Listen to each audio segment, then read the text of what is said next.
आज गणेशोत्सवाला मोठ्या उत्साहाने सुरुवात झाली आहे। गणेशोत्सवाचा भाविकांमध्ये मोठा उत्साह पाहायला मिळतोय।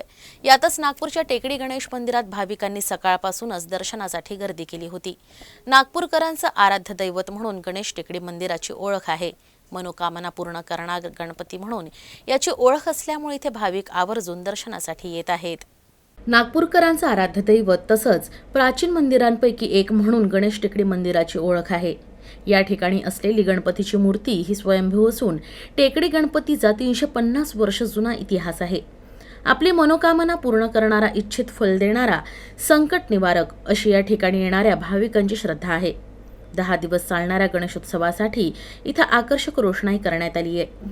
माजी पंतप्रधान नरसिंह राव ते उपमुख्यमंत्री देवेंद्र फडणवीस, क्रिकेटर सचिन तेंडुलकर ते सिनेकलावंत कुणीही नागपुरात आलं की इथं दर्शनासाठी आल्याशिवाय राहत नाही। तर गणेशोत्सवानिमित्त दर्शनासाठी सकाळपासून झालेल्या भाविकांच्या गर्दीनं हा गणेशोत्सव आणखीनच भक्तिमय झालाय।